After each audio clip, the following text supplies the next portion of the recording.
Terbayangkah bahwa semesta raya ini bekerja dalam sebuah sistem yang terintegrasi, di mana setiap peristiwa, mulai dari hujan, pergantian siang dan malam, proses fotosintesis, hingga perilaku lebah, burung, dan semuanya merupakan bagian dari program ilahi. Di balik layar tersebut terdapat malaikat sebagai operator yang mengatur hukum sunatullah dengan kecanggihan cahaya dan partikel gelombang. Jumpa lagi dengan Mbah Mun Ajat dalam channel Quantum Sufism, sebuah channel yang membahas tentang tasawuf dalam perspektif ilmiah eksakta. Bahasan kali ini merupakan bahasan yang jarang sekali diungkap, baik dalam perspektif agama maupun ilmu pengetahuan, yaitu tentang malaikat. Malaikat adalah sebuah sistem operasi yang terintegrasi di semesta raya ini, yang tugasnya adalah mengatur segala urusan, yang membantu segala proses kehidupan. Itulah malaikat. Namun sebagaimana yang kita pahami, atau saya pahami dari kecil melalui ustadz-ustadz kami di kampung-kampung dulu, bahwa malaikat adalah sebuah sosok dengan jubah berwarna putih, kemudian bersayap dan bisa terbang. Bahkan sayapnya yang satu ujung ada di sebelah timur, satu ujungnya lagi ada di sebelah barat, menutupi dunia ini. Sangat sulit kami merasionalisasikan perspektif malaikat, hingga akhirnya sebagian orang atau kebanyakan dari kita melupakan atau membiarkan mengalir apa adanya. Biarkanlah terminologi malaikat hanya sebagai sebuah kata yang ada dalam Al-Quran. Oleh karena itu, kembali Quantum Sufism akan mengeksplorasi hal-hal yang ruhaniyah dalam perspektif yang ilmiah. Sebelumnya perlu kami sampaikan bahwa kami adalah penganut tarekat Arwahi, yaitu dari Majelis Zikir Tarekat Naqsabandiyah Khalidiyah Nusantara, sehingga bahasan kami, ritual kami khusus terkait dengan eksplorasi di ruang-ruang ruhani. Dan memang juga bahasan tentang malaikat sedikit sekali diungkap. Untuk itu kami mencoba untuk memberikan sebuah pemahaman, sesuatu yang kami pahami, sesuatu yang kami alami. Semoga ini memberikan sebuah view, sebuah pemahaman yang melengkapi pemahaman-pemahaman yang telah ada. Ada beberapa perspektif yang ingin saya sampaikan, yaitu yang pertama bahwa malaikat dalam Al-Quran asal dan fungsinya. Al-Quran menyebutkan bahwa malaikat diciptakan dari cahaya. Hadis riwayat Muslim menyatakan malaikat diciptakan dari cahaya yang menunjukkan sifat mereka yang halus dan metafisik. Fungsi utama malaikat adalah mengatur berbagai urusan alam, mulai dari penyampaian wahyu, penjagaan, hingga pengelolaan hukum alam. Dalil utamanya yaitu Quran Surat An-Naziat ayat kelima, yang maknanya kurang lebih, lalu yang mengatur urusan dengan perintah Tuhan. Di situ fungsi malaikat adalah untuk mengatur. Kemudian Quran Surat Al-Mudaththir ayat 31, yang artinya, dan kami tidak menjadikan penjaga neraka itu melainkan dari malaikat. Dalam perspektif tasawuf, ini hal yang mudah-mudah saja memahami hal ini. Yang pertama, neraka itu sifatnya adalah qadim, dia alam ruhani. Malaikat pun sesuatu yang qadim, dia alam ruhani. Jadi ruhani ketemu ruhani adalah konkret atau limit nyata. Kurang lebih seperti itu penjelasannya. Kemudian di Quran surat Al-Ma'arij ayat 4, malaikat dan ruh naik kepadanya, kepada Tuhan maksudnya, dalam sehari yang kadarnya 50.000 tahun. Ini menjelaskan bagaimana mekanisme kinerja daripada malaikat, dan hal tersebut dikaitkan dengan ruh. Dari ayat tersebut jelas bahwa malaikat adalah agen dinamis yang bekerja sebagai jembatan antara kehendak ilahi dan manifestasi alam semesta. Saya kira itu landasannya. Kemudian yang kedua, saya ingin sampaikan bahwa malaikat adalah sebagai sistem operasi semesta. Dalam kerangka pemikiran tarekat arwahi, malaikat bukanlah entitas antropomorfik semata, melainkan struktur metafisik yang beroperasi layaknya sistem operasi. Seperti halnya operating system pada komputer yang mengatur proses dan perintah agar seluruh komponen bekerja harmonis. Malaikat mengelola hukum sunatullah dalam dua ranah utama. Ranah ruhani, yaitu pengaturan pewahyuan, ilham, dan komunikasi langsung antara Tuhan dengan para nabi, waliullah, serta hamba-hamba yang disucikan ruhaniyahnya.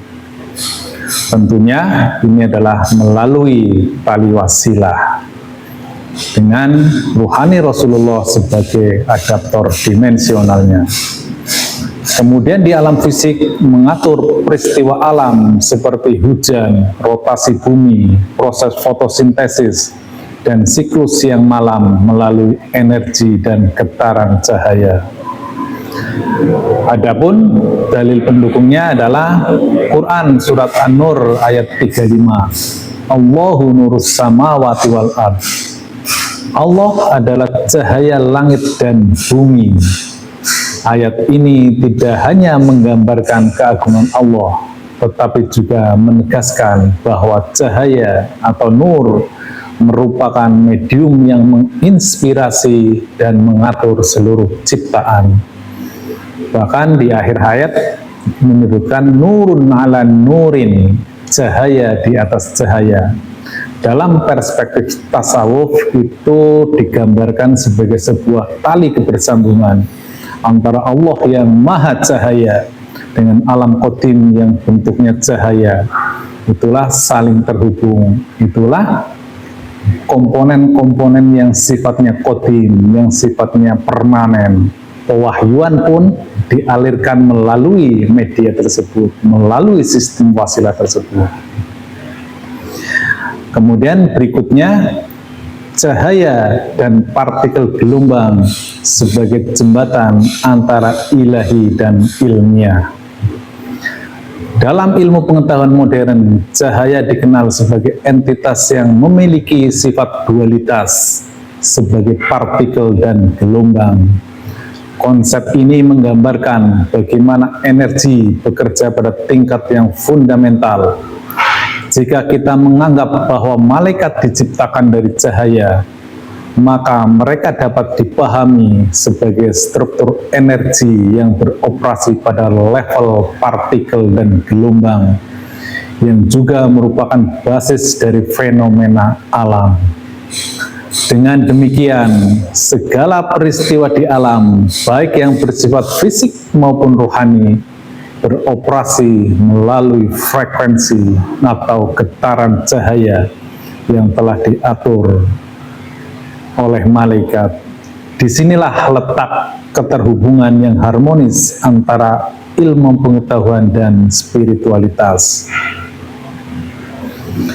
Baiklah, sebelum saya sampaikan pada perspektif lebih lanjut, sedikit saya uraikan biar tidak kehilangan maknanya. Bahwa malaikat adalah sebuah terminologi yang banyak kita kenal dalam Al-Quran. Setidak-tidaknya ada 80-an, kalau tidak salah 88 kata malaikat disebut dalam Al-Quran. Dan yang menarik ternyata nur sebagai hal yang sangat dekat sekali keterhubungannya itu ada setengahnya, sekitar 43 kata nur dalam Al-Quran. Dan yang menarik lagi, ternyata ruh juga ada hubungannya dengan nur, dengan malaikat. Dan dalam Al-Quran tersebut ada sekitar 21.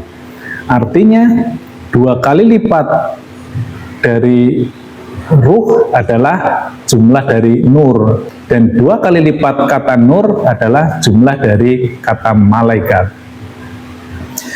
Artinya yang ingin saya sampaikan bahwa malaikat itu berfungsi sebagai sistem operasi seluruh instrumen, seluruh orkestrasi di semesta ini. Kalau kita cermati, kalau kita pahami, kalau kita naikkan kesadaran kita pada level partikel, yang dikenal saat ini adalah partikel subatomik, maka malaikat adalah nur, malaikat adalah cahaya. Dan cahaya menurut teori dualitas, dia adalah partikel dan gelombang. Artinya cahaya juga sama dengan partikel subatomik. Atau dengan kata lain, malaikat yang cahaya itu, malaikat yang nur itu, malaikat yang partikel dan gelombang adalah yang membuat sistem operasi semesta raya ini. Seluruh fenomena, seluruh kejadian pastilah dalam level partikel dan gelombang. Jadi seluruh peristiwa di semesta ini, seluruh fenomena, seluruh kejadian pada hakikatnya adalah merupakan hasil dari eksitasi, hasil dari gelombang, hasil dari gerakan, atau dalam biasa kita kenal adalah hukum medan kuantum. Jadi gerakan yang paling esensi, gerakan yang paling substansi adalah sebagaimana hukum gelombang medan kuantum. Kemudian makna berikutnya, malaikat berfungsi menyampaikan wahyu kepada makhluk lain. Tidak hanya kepada manusia, peran penyampaian wahyu atau petunjuk ilahi juga meluas kepada makhluk lain. Hal ini tercermin dari berbagai perintah ilahi yang diturunkan kepada alam semesta. Semisal lebah dalam Quran surat An-Nahl 68 dan 69, yang artinya Allah memerintahkan lebah untuk membuat sarang di tempat-tempat tertentu. Perintah ini bisa dipahami sebagai bentuk inspirasi ilahi yang mungkin disalurkan melalui perantaraan energi cahaya, atau bahkan malaikat yang beroperasi sebagai jaringan komunikasi alam. Dengan demikian, lebah meskipun bukan makhluk berpikir seperti manusia, diberi petunjuk untuk menjalankan fungsi ekologisnya seperti pengumpulan madu dan penyerbukan. Sama halnya, burung dan berbagai makhluk lainnya menjalankan perilaku yang sesuai dengan hukum-hukum alam yang telah diatur secara ilahi. Misalnya, pola migrasi burung, kicauan sebagai bentuk komunikasi dan perilaku sosial mereka dapat dilihat sebagai manifestasi dan ketertiban yang diatur melalui mekanisme alam yang diilhamkan. Dengan demikian, malaikat sebagai operator sistem semesta tidak hanya menyampaikan wahyu secara langsung kepada ras manusia, tetapi juga mengatur dan mengarahkan perintah Allah kepada seluruh makhluk yang ada, sehingga seluruh semesta bekerja dengan harmonis sesuai dengan sunatullah. Ini juga bisa dipahami, Allah memberikan wahyu kepada burung-burung, bahkan kepada semesta ini melalui malaikatnya, dan tentu tidak dengan kata-kata. Sekaligus ini juga memberikan pemahaman, tentulah Allah memberikan wahyu kepada Rasul-Rasulnya bukan dalam bentuk bahasa bumi, bukan dalam bentuk suara, bukan dalam bentuk kata-kata. Tidak mungkin Allah berkata Iqra bismi rabbik, gitu ya, tidak mungkin. Lebah saja bisa menangkap pewahyuan itu, semesta ini bisa menangkap pewahyuan itu. Maka manusia-manusia yang disucikan ruhaniahnya bisa menangkap pewahyuan itu dalam bentuk partikel dan gelombang. Karena itu yang equal, itu yang kompatibel dengan pembawanya, yaitu malaikat. Kemudian sisi lain yang perlu kami sampaikan bahwa Lauh Mahfudz dan tali wasilah sebagai infrastruktur ilahi. Konsep Lauh Mahfudz menggambarkan database atau catatan abadi dari seluruh takdir dan perintah Allah. Malaikat berperan sebagai perantara yang mengakses informasi dari Lauh Mahfudz untuk kemudian menyalurkannya ke seluruh ciptaan. Analoginya, mereka seperti router atau server pusat yang memastikan setiap bagian alam, baik manusia maupun makhluk lainnya, mendapatkan update petunjuk ilahi. Dalil pendukungnya adalah Quran Surat Al-Buruj ayat 21 dan 22. Bahkan yang kamu terima adalah Al-Quran yang mulia di dalam Lauh Mahfudz. Hal ini menegaskan bahwa keteraturan alam semesta, termasuk cara lebah membuat sarang atau burung bermigrasi, adalah bagian dari tata kelola ilahi yang disampaikan melalui sistem cahaya dan energi yang dioperasikan oleh malaikat. Demikianlah pemahaman tentang malaikat. Namun agar lebih jelas lagi, saya tambahkan lagi sebuah firman Allah dalam surat Al-Isra ayat 44 yang artinya, langit yang 7, bumi dan semua yang ada di dalamnya bertasbih kepada Allah, dan tak ada suatu pun melainkan bertasbih dengan memujinya. Tetapi kamu tidak mengerti tasbih mereka. Sungguh Dia adalah Maha Penyantun, Maha Pengampun. Coba kita bayangkan, coba kita pahami, ketika seluruh entitas semesta ini terdiri dari partikel dan gelombang, terdiri dari cahaya. Ketika ada partikel, berarti di situ ada getaran, dan kita tahu seluruh entitas di semesta ini adalah bergetar. Maka kalau getaran itu merupakan getaran dari cahaya, itu pastilah getaran malaikat. Dan automatically karena malaikat berarti bertasbih. Artinya seluruh semesta ini dalam level cahaya, dalam level nur, dalam level partikel dan gelombang, dalam level partikel subatomik, semuanya bertasbih kepada Allah Subhanahu wa Ta'ala. Apakah ini masih kurang meyakinkan? Dengan apa lagi kami akan menjelaskan secara, kalau sulit secara rohani memahami bagaimana sesuatu di balik yang alam realitas ini, alam materi ini, ilmu pengetahuan sudah sangat jelas mendeklarasikan dengan amat tegas, dan keduanya ternyata saling mendeklarasikan, saling menyatakan.